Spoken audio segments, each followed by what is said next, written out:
Graft within the judiciary. But how did we get here? Once upon a time in Kenya's history, we made attempts at reforming the judiciary. So let me take you down that path for just a moment. Back in 2003, we had what was called radical surgery of the judiciary. It was steered by Justice Aaron Ringera. Now, during that time, 23 out of 45 Court of Appeal and High Court judges, as well as 82 out of 254 magistrates, were found unfit to serve. Now, some of them were implicated in corruption, many retired, and others fought their way back into the judiciary through court cases. Many years later, in 2011, the Judges and Magistrates Vetting Board came together, was led by Justice Sharad Rao. During this one, 13 judges were found unfit to serve. And remember, this is an ongoing process. Some ended up being cleared by the Commission. We then went on to set up an office of the Ombudsman within the legal fraternity, whose job it is primarily to receive complaints from members of the public and respond to them about the conduct of judicial staff. Now, in its first 3 months of work, 700 complaints were received. And some say, well, it's also taking a look at the capacity of this office to be able to do that. But at least efforts were made. Did you also know that there's an online system and you can send inquiries to the number 5834?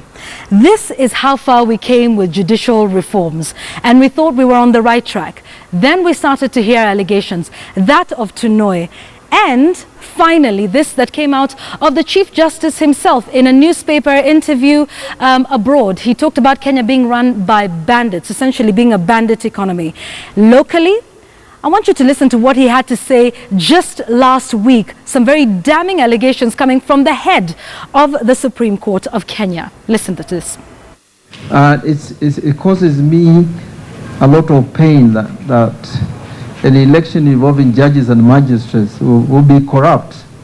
Because can you imagine a judge bribing another judge so that they can vote? So he's talking about corruption between judges who want to make or get a seat on the JSC. Then, of course, we remember those allegations against Supreme Court Justice Tunoi. Now, this brings us to an interesting point, and some call it judicial incest. Now, I want to just paint this conundrum for you. We're calling it conundrum number 1.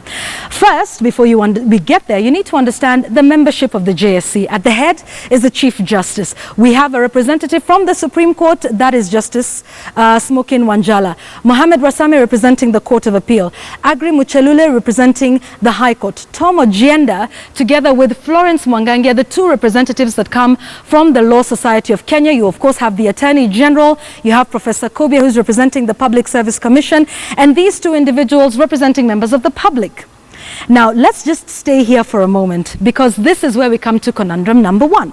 Now, we know that the Chief Justice put together a subcommittee of the JSC to look into the allegations of Justice Philip Tunoi, and that he received a bribe of $2 million US. Please note, corruption now is not alleged in Kenyan shillings, but is in dollars. But this is where we have an issue. So that subcommittee is going to present its full report in 7 days to the full committee. Now, there's a number of members here who have a conflict of interest. We will start with Tom Ojienda, who represented Evans Kidero in that court case. And remember, Evans Kidero is said to be the giver of that case.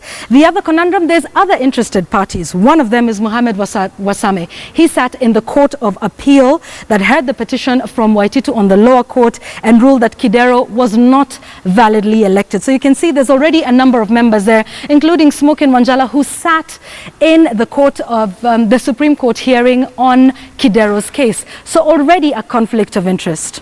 Here is conundrum number 2, and this has something to do with the succession cases that we've heard might be at the center of all these corruption allegations. You know, Kalpana Rawal and Tunoi have gone to court seeking to have their retirement at the age of 74 and not 70. Now, they have been allowed their day at the Court of Appeal. But let's just say hypothetically that this case goes to the Supreme Court. Remember, for the Supreme Court to be fully constituted, it needs 5 members on the bench. Okay? Now, here is where we have a problem. 2 of those members are petitioners. That's Justice Kalpana Rawal and Justice Tunoi.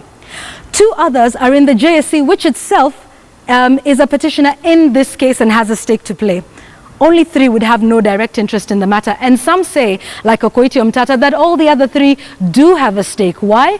Because this affects their possible retirement age when they get to the age of 70.